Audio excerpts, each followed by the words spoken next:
O, kita ninyo, si Abalos galit na galit kay Kiko Barzaga. Bakit? Kasi inilabas ni Barzaga yung jowa ni, nakita niyo ba yon? Yung jowa ni yung ex-jowa ni Abalos. Tignan natin to. Oh, nireklamo siya sa Ethics Committee. Oh, kaya magagalit talaga okay, ito Barzaga, tignan natin. Magagalit talaga itong mga kakampi ni Bangag, ikaw ba naman na mag-post ng ganito eh?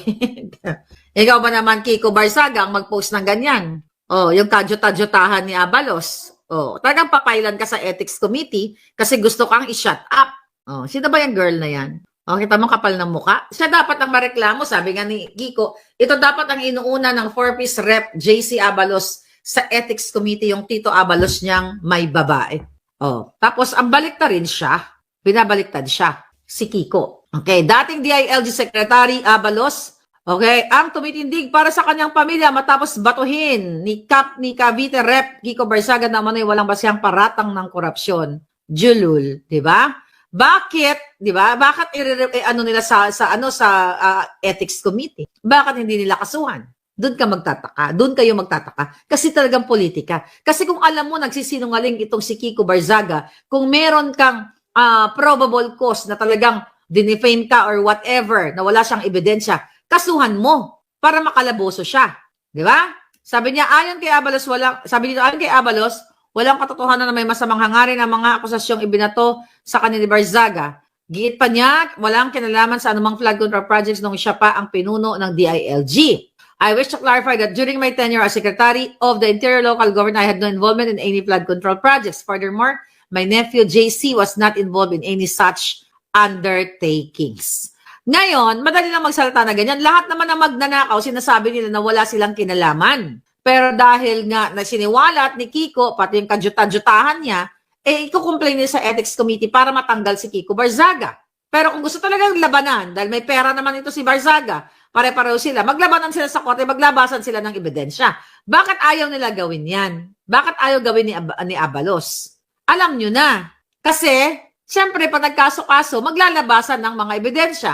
Kung may patunay ba, mga witness. Sino ba itong sinasabi saan ba kumuha si Kiko Barzaga ng mga information? Sinabi ni Abalos na nagsimula ang issue ng hindi dumalo si Barzaga sa House Ethics Committee na pinamunuan ni Abalos. Sabi ni Abalos, you did not appear and instead hurled unfounded and malicious accusations against me, JC, and my family. Accusation ba yung babae?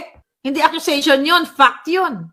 Factual yan. And that picture na pinakita ko, document yan, na minsan o kasalukuyan sa buhay mo, ay may niyakap kang girlaloo. Di ba? At ikaw dapat ang mareklamo sa Ethics Committee at dapat jampal-jampalin ka ng asawa mo. Ngayon, kung sinungaling si Kiko, do something legally. Not yung gigipitin nyo dyan sa Ethics Committee. Sabi niya, ni Abalos, unsolicited advice kong Kiko, as a public servants, our foremost responsibility is to the people. It would be proper to address the issues being discussed in the committee instead of resorting to baseless accusation.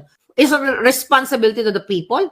Ginagawa ni Kiko yan kasi siya ay may responsibilidad sa taong bayan para sabihin niya kung anong klaseng pagkatao ninyo. Although alam na namin yan bago pa pinost ni Kiko yung girlaloo at yung mga flood control na yan. Di ba? Na kinasasangkutan ninyo. Pero syempre, sabi ko nga sa inyo mga palangga, ito ay mga depensa ng mga julul. Sabi ni Abalos, as a father, I pray that you be guided in the actions you will undertake moving forward and that you set a good example for the next generation. Abalos, good example ba yan na may kinakalantari kang babae sa pika? Nakita niyo yung mga pahuli-huli, padasal-dasal? Good example ba yan? What else?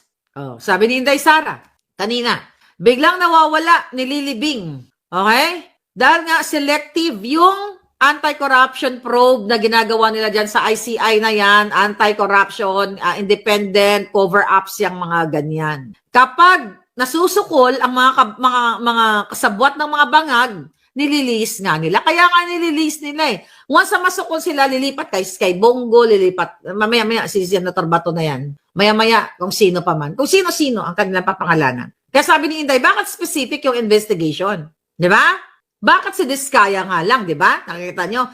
Bakit hindi imbestigahan ang lahat ng corruption scandal? Bakit nga flood control lang? Bakit hindi nyo imbestigahan ang GSIS issue ni Veloso dyan, mga kababayan, na nag-i-invest ng wala sa ayos. Nilulustay ang pera ng bayan, okay? Not pera ng bayan, ng mga pensyonado. At kakaba-kaba ngayon ang mga pensyonado kung mayroon pa silang pension na darating. Dahil yung mga Board of Trustees dyan ay tatanggalin na ni Lisa Tanas. Dahil hindi pumapayag sa kagustuhan ni Lisa Tanas at ni Veloso, mga kababayan, sa mga pinapipirmahan na mga investment scam. Ini-invest ang pera ng mga pensyonado sa maling kumpanya o maling investment na nakasalalay ang seguridad, risky ang ginagawa nila o pagdanakaw nila laban dito sa mga GSIS members pagdating ng panahon. Bakit pinipili? Yun nga sabi ni Inday. Di ba? Kasi kinokontrol nila. Tama si Sara na kinokontrol nila yung narrative kung ano lang ang gusto nilang imbestigahan. Ayaw nga imbestigahan ni Remulla na adik ang amo niya. Ayaw nga magpa-drug test. Ayaw nga nilang pa-imbestigahan yung pagbit-bit ni Lisa Tanas sa mga entourage niya sa Beverly Hills kung saan namatay si Tantoco dahil sa pag-addictus nila lahat doon. At mismo ang kanilang deputy secretary dyan sa ang pangalan niyan, si Dina Arroyo Tantoco ay umamin sa dokumento dito sa Beverly Hills Police na sila ay tumutungga ng alak, sumisinghot at tumitira ng kung ano-ano pang pang-pa-addictus. Ayaw nila imbestigahan. Bakit? Kasi ayaw nila malaman ng tao. Kaya tama si Sara na sila, kinokontrol nila yung narrative. Yung narrative na pwede nilang baliktarin papunta kay Sara, papunta kay Bongo, papunta kay Pangulong Duterte. Sabi nga ni Inday, huwag silang Duterte lang. Sabi nga, anti-corruption probe must cover Arroyo, Aquino, Marcos, admin too. Tama. Kasi sabi ko nga sa inyo, sa bawat administrasyon ay mayroong korupsyon. Di ba? Bakit Duterte lang? Yan ang utos ni Lisa Tanas at ni Bangag. Di ba? At kapag nasusukol na sila, papunta na doon sa Malacanang, ay balik na tayo sa kay mga Duterte.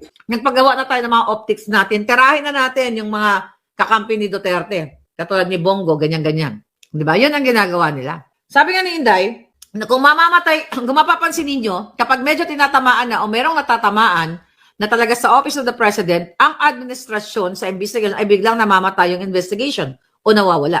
Nililibing o nalulubog yung investigation. So, ibig sabihin, meron talagang pag-control sa kwento. Exactly. Alam na natin yan. Paulit-ulit na nga lang sinasabi ni Palangga na yan. And now, mga drama nila, yung ano daw, yung tungkol sa mga salin-salin na yan. Di ba?